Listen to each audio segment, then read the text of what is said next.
before I start, I just want to make sure my friends that I ask support for the Kahoot, people that have the app installed on their phone, where are they? 1, 2, come on. How many people do you have with Kahoot app? 3, 4, 5. Okay, we're good. So we'll make 5 teams. Okay, I'm asking this because I know I'm sitting between you and lunch, and it's never a good time to be just between you and lunch. So I just want to make sure that you're awake. We're going to play a game. It's going to be very different. Please be awake. We're going to have some prizes for this game. So my name is Crystelle Ourzik. I'm part of the Esri global team, and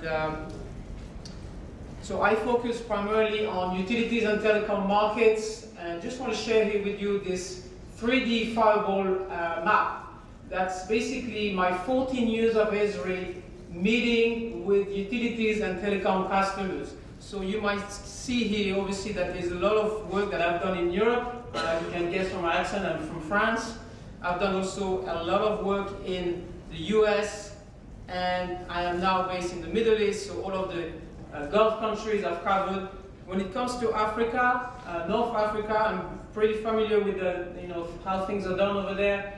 Eastern Africa, I'm glad that Judah invited me last year and again this year. You can see this map is not quite up to date. Tanzania is not here on the list, but I'm intending to definitely cover more and more countries.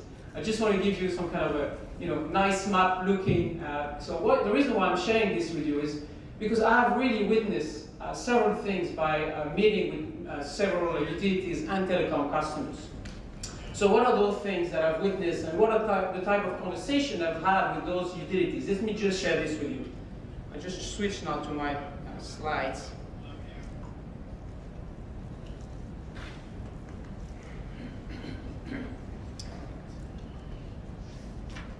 So first things that we always discuss with utility companies, you can group them into 4 categories, and this is the same for telecom. Maybe the semantics is a little bit different, but customer happiness and keeping a customer happy is always a key thing, right? If the satisfaction of the customer is not there, the experience of the customer is not there, and it's not a good one, you can guess that if you're in a competitive market, of course competition could be taking over you. But if you are not in a competitive market, still it's never good to have customers that are not happy, regardless if they are commercial, residential, or other type of customers. The second thing is, of course, they need to make sure, those utilities and telecom companies, that the employees are always working in a safe environment. So employee safety is very important, especially when you deal with things like maybe gas and electricity. You want to make sure that they don't die on the job, because that can be a real problem for them. Staying out of trouble. By this I mean not having bad press. So if you have outages for a long period of time, a few hours could be acceptable for some customers, but when it comes to be days, it starts to be very hectic. Obviously, we know that the recent natural disasters that happened over the past weeks were not too good, and people were out of electricity and water for a long period of time, and you saw how unfortunately disastrous this situation was for those people. On the financial side, being sustainable, of course, is something that they want to be, always financially sustainable. And if they can cut on costs and they can be more efficient and even make money at the end of the day, that's even better.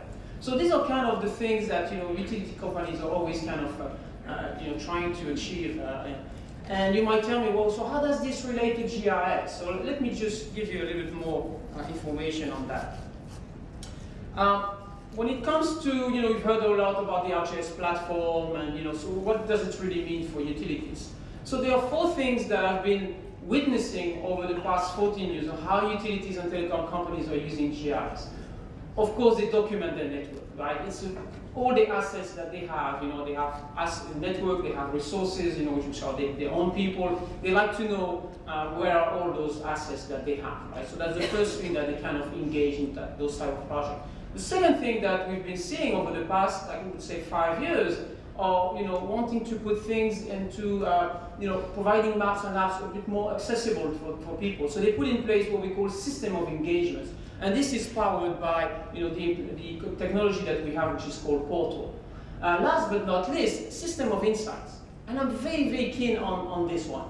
The reason is, you want to have maps that are being done and created for a reason. You don't just do maps for the sake of doing maps. And even the first one I showed you, well, it might be cool, but so what? Is that really helping something that I did this 3D fireball map? Okay, my own satisfaction, yeah, okay, maybe, but it's not really driving something in terms of decision-making standpoint, right? So we want to create maps that are meaningful and for the business, right? Helping the business to be more efficient, more sustainable financially, more, whatever you want to put behind it, right?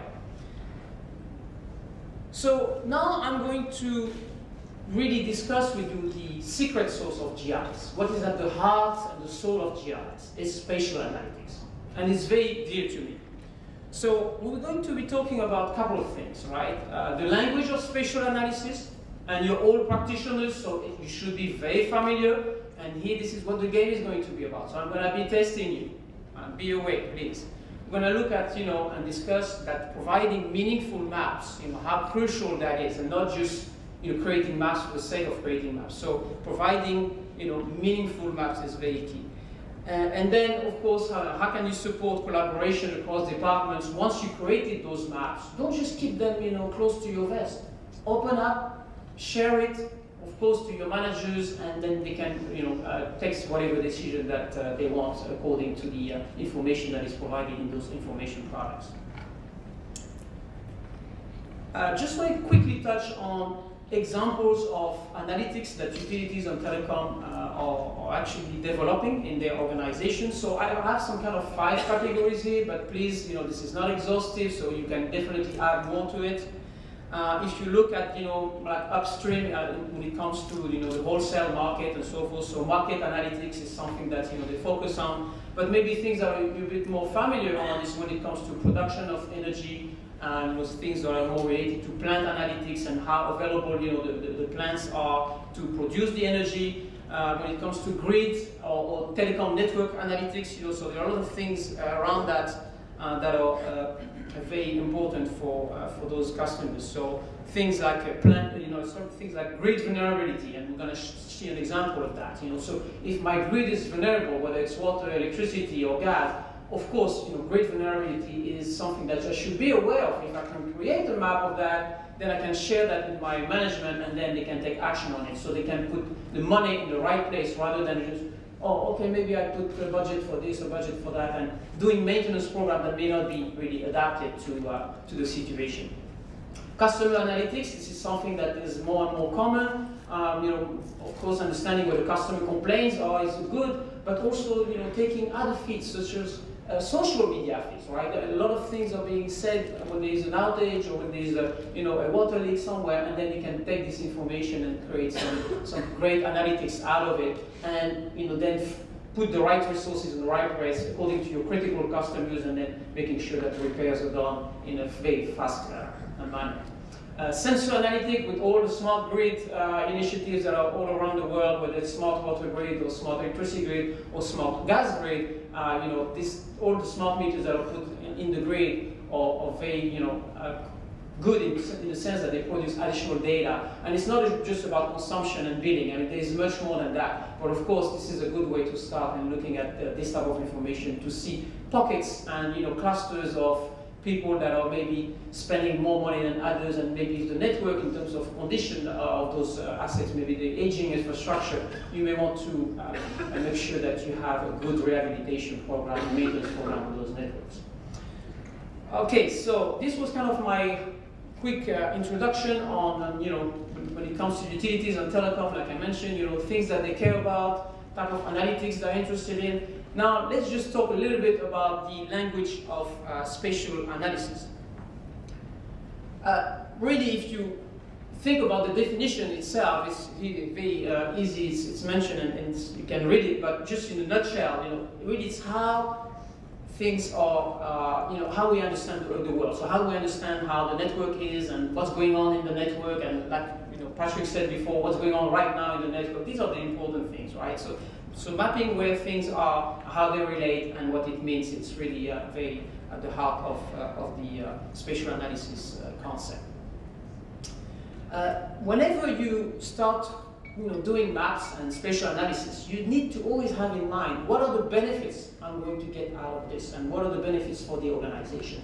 If you don't have that thought process, you might be doing something, and trust me, I've done this for many years, so you might create a map that may not be really relevant to your business. So always thinking of the business benefit that you can get out of it is really the first step before you start doing even anything with the data.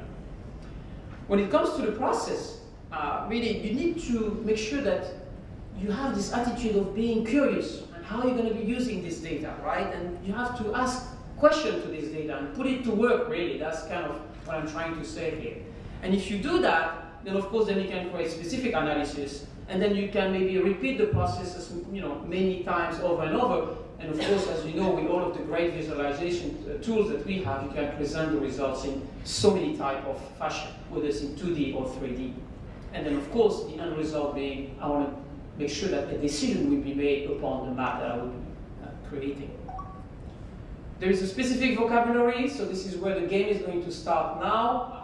Of course, you can read here your 6 categories. The vocabulary is around, understanding where things are, being able to measure things, or determining how things are related to each other, finding the best location for something, detecting and quantifying patterns and things that you may be coming up with when you create your map, and making predictions for it with what if scenario type of things. So the science of where really provides us with a vocabulary to examine the geography and how it intersects with the business. And here I'm talking about the business of utilities and telecom. All right, so now we're going to start the game. So I want to know who's having the Kahoot app. You have? Okay. So we're going to create groups, and then there will be 12 questions, and you will have to answer on the app. So if you can just collaborate here, 1 group, 2 groups, 3, 4, 5 groups, right? Yeah, please, can you come? So I have my friends in the back here. You take 1 team each.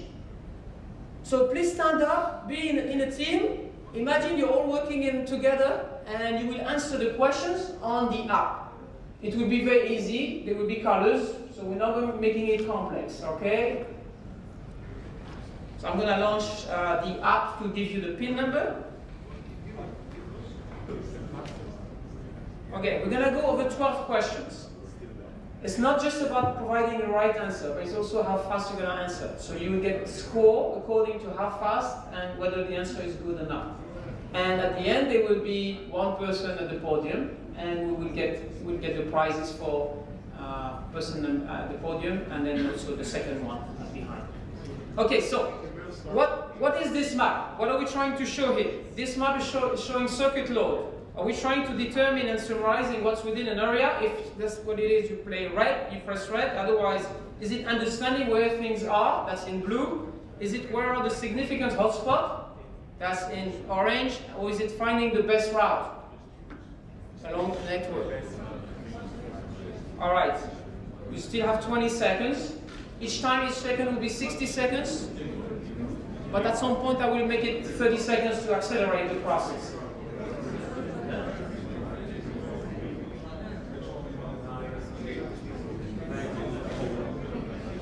All right, 4, 3, 2, 1. All right, did everyone answer? All right, the right answer was where things are. Okay, here we were trying to understand where are the overloaded circuits. It's that simple. And what action can we take if we know this? Well, we know that because there will be, circuit breakers tripping and stuff like that. So maybe we put the right crews, on site and to do some repairs or some modification and configuration of the network, so that we can avoid, overloaded circuits. All right. So you get the idea. We're just going to warm up maybe for 2-3 questions, but remember there are 12 questions. The first 6 questions will be 60 seconds. From question number 7, you only have 30 seconds. So be ready, still be awake, okay? Stay with me. At the moment, all right, we had 0 people. Are you GIS practitioners? All right, it's okay, it's just the warming up. Next one. So no one is. Isa is at the first. You know why he's at the top? Isa? Because you answered the first one, even though you didn't get it right. All right, next one.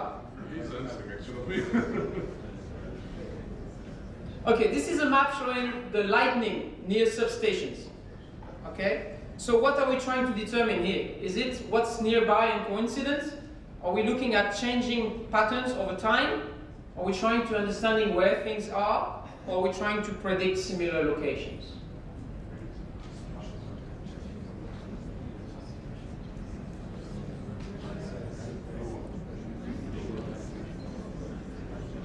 If I do full screen, it might be easier.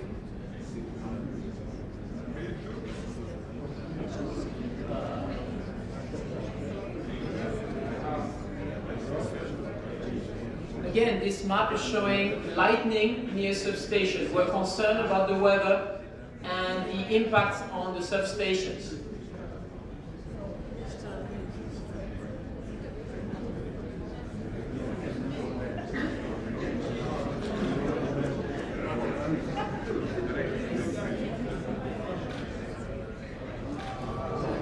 All right.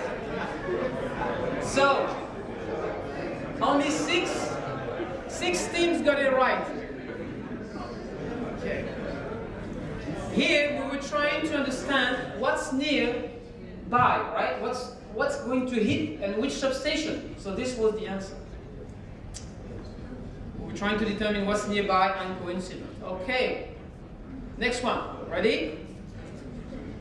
We got the result, by the way. So not sure how we pronounce this one. Is it Gera?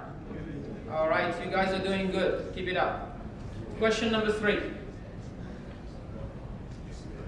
All right, this map is showing, this is a slider map. This is energy and water consumption. The idea is to try to correlate the consumption of energy and water, and there is a strong correlation. So what are we trying to look at here? We're trying to understand the variation and patterns in values. Are we trying to determine overlapping relationship in space and time? Are we trying to do any prediction? Or are we trying to find the best locations?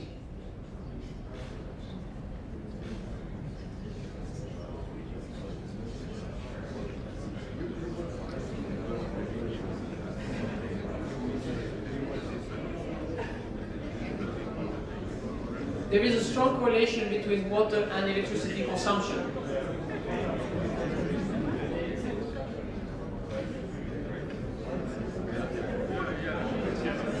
Six seconds. 5, 4, 3, 2, 1. All right. Oh, we still have a long way to go. Only 2 people got it right. Yes, we were trying to understand variations, right? The variation and patterns in value. And the reason why we were trying to do this is because, let's think about it for a second.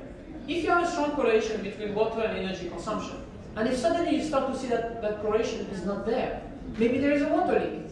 How come suddenly we have higher water consumption where we shouldn't have that? So this gives you real meaningful information that you can take back to your management, right?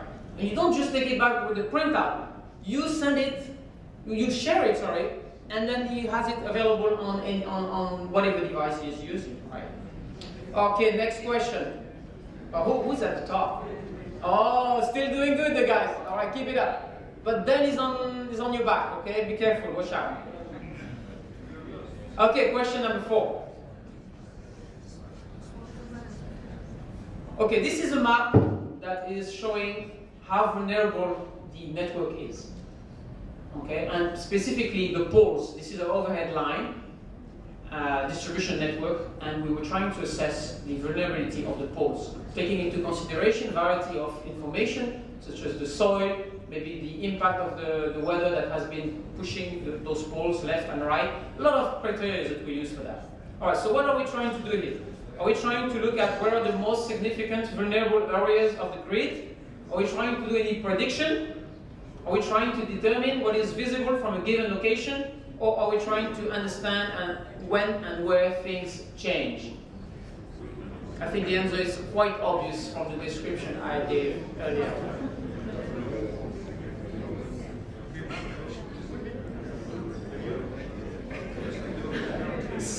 Five seconds.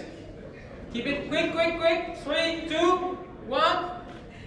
All right. Well done, guys. 11 people got it right. Yes, we were trying to assess how vulnerable the grid was.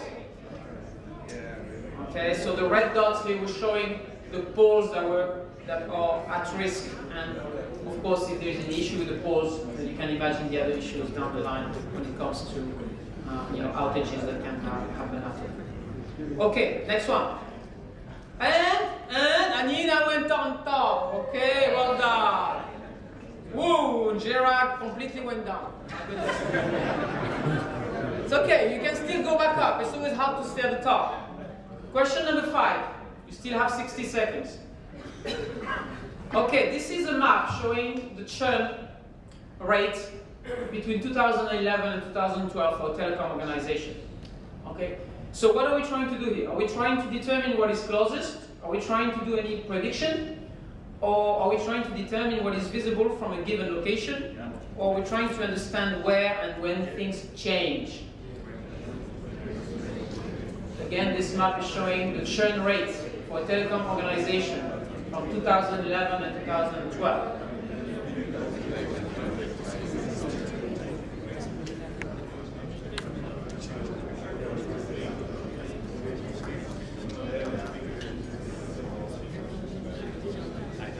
$15 seconds.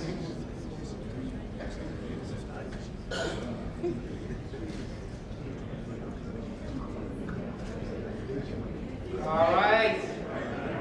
Yes, 18, my goodness. Good job, you're getting better and better. This is good news, excellent. Okay, yes, indeed, we were trying to understand where and specifically when things are changing, right? So, the change in terms of churn rate. Anina's still at the top. Keep it up. Judah behind, hey, not too bad, huh? You're close enough. EAUC, it's alright, there's still a war here, still a fight. 30 seconds, be ready, 30 seconds only now, going forward. This map is showing the smart meters and in real time how they are performing. The red dots are the inactive meters. And you can see here you have collectors, the AMI collectors, okay? And these are the inactive smart meters. So what are we trying to do with here and show with this map? Are we trying to determine and summarizing what is within an area? Are we trying to understand where smart meters are on and off? Are we trying to understand the significant hotspots and anomalies? Or are we trying to find the best routes along a network? This one is pretty easy. So just to make sure you understand the map, these are not the smart meters, these are the AMI collectors, and these are the smart meters at the end. And the red ones are the inactive smart meters. Fast, fast, fast. 6 seconds. 5, 4, 3, 2, 1. All right. Yes. Yes, we were trying to understand where the smart meters are on or off. But I am quite surprised that not everyone got it right, but it's okay. All right. We go with it. Let's see who's still at the top. Anina is doing fantastic. Where is that team? You're here. Well done. All right. Judah, come on. You have to answer faster to gain more points. Remember, if you are fast, to gain more points. Okay? Question 7. We're almost there. All right. This map is a customer billing heat map. Okay, so what are we trying to do here? Are we trying to understand when and where things change?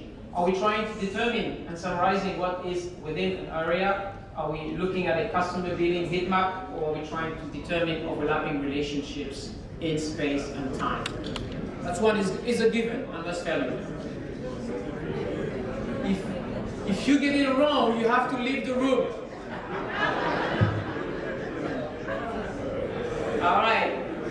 indeed, we were looking at a heat map and the density of how much customers are paying. Okay, and here in this case, you can see that there is a strong correlation. There is a high density, here, which shows that people are, paying high bills. So what that means, it's important to know if people are paying high bills. You want to make sure that those customers, if they bring you a lot of revenue, that the network behind it, is in good shape. Because if the network is not functioning properly and you have service interruption on a regular basis, obviously that's going to be creating problems.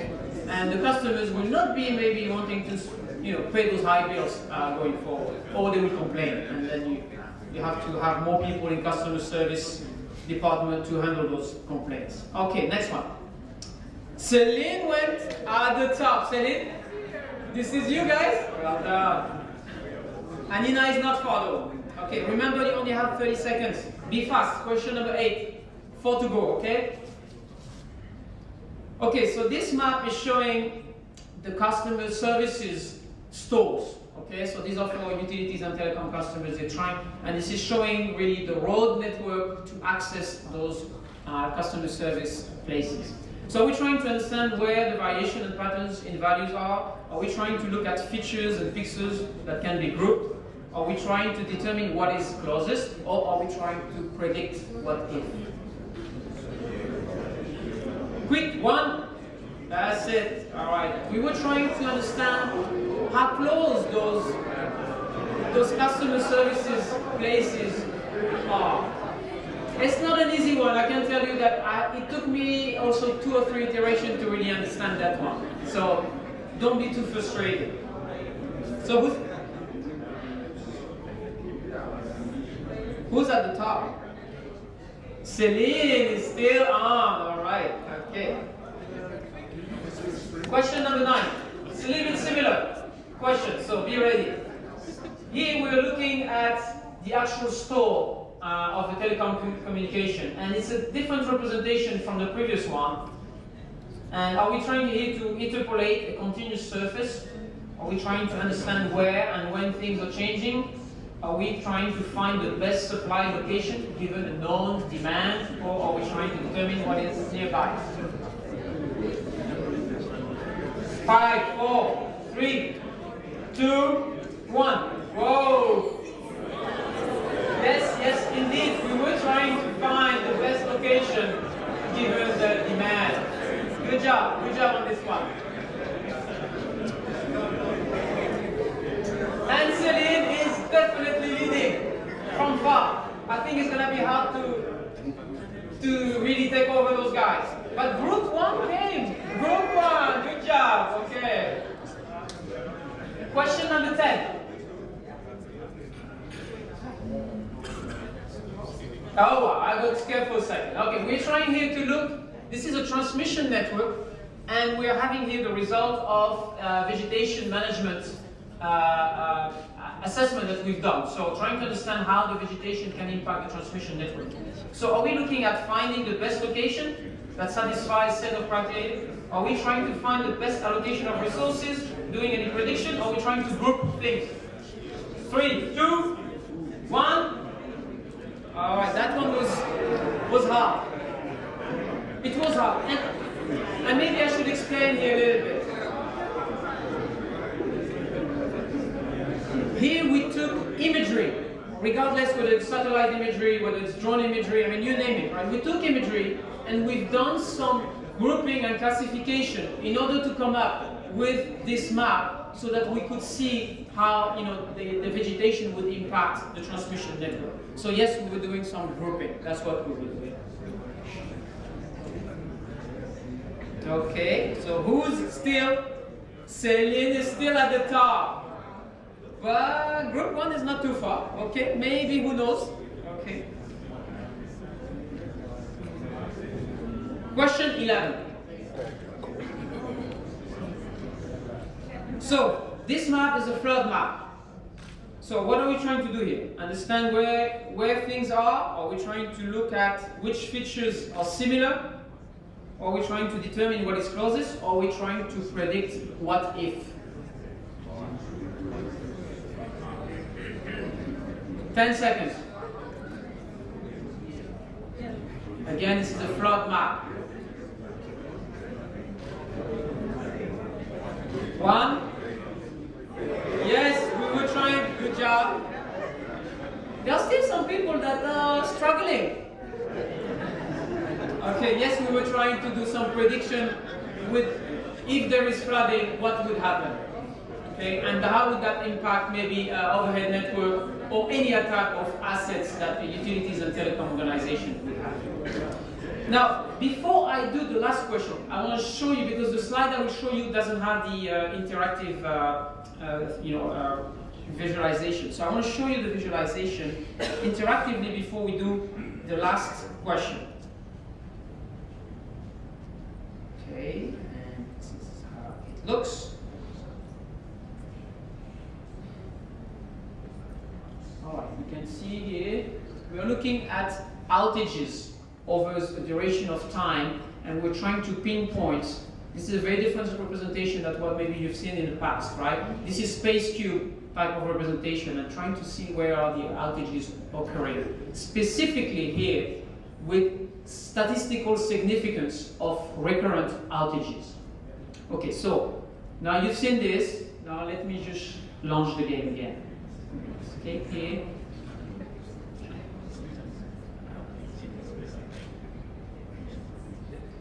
Before I launch it, we'll have also the scoring. Céline is definitely leading. I think Céline is going to win, but this is a challenge, okay? This is your last chance. So what is this map showing? Now that you've seen the visualization interactively, are we looking at spatial patterns changing over time? Are we trying to do some predictions? Are we trying to interpolate continuous surface? Or are we trying to determine overlapping relationship in space and time? 10 seconds, come on. This is your last chance. Yes, indeed, we were looking at spatial patterns changing over time. And 12 of you got it right. Good job. There are still, some people that still need a little bit of work, but it's okay. We are always learning every day, and I'm still learning myself on a daily basis when it comes to GIS. Now, you ready for the results? Yes. So who's at the podium? Céline, well done. We've got Anina. Oh, here, sorry, Anina, number 2. And we've got group 1, number 3. Well done, guys. So the prizes, the books, we just hand over quickly.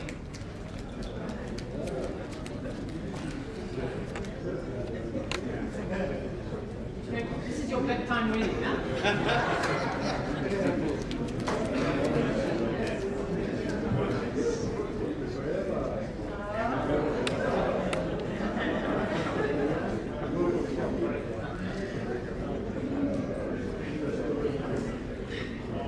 Okay, so I have only two more slides to go. I hope you enjoyed the game. I just want to make sure we're still working interactively and giving you some kind of fun a little bit, because sometimes, GIS sometimes it's cool, but fun, I don't know. So hopefully it was fun for you. Now, we heard a lot about the science of where, and yes, this is, thank you so much. This is very much the new way that we are trying to articulate the value of GIS, and it is true that if you apply the science of where and you apply the geography to and spatial analysis to your business, you will gain a lot of value. So some recommendation from my side, I would say try to seek out opportunities in your organization to help the business really and make, create those maps that will be meaningful. And then share them with the right and relevant people in your organization to make sure that you are in line with the mission and the challenges of your organization. This is a summary slide really for you. When it comes to utilities and telecom, like I mentioned earlier on, I've witnessed different type of implementations. Some of them are focusing very much on having the network really well documented, and sometimes they spend years and years and years on that. It's an ongoing effort anyway, so this is good. It helps, it helps some part of the organization, especially engineering group, maybe operations, but that's not really supporting, the business itself more than, than just having the maps of the network. So, putting in place system of engagement and starting to share and developing a culture of sharing maps, between different employees and groups and various departments. That's where you start to see a lot of value. But then that system of engagement needs to be fed with something that is very, meaningful to the business. So that's what, there's not just spatial analytics that you can use, but I just want to share with you one way of really populating your system of engagement with maps that can be really helpful for your organization. With that said, thank you for your attention. I hope you enjoyed the game, and I think the next thing is the lunch, right? Yeah, I think everybody's waiting for that. All right, thank you.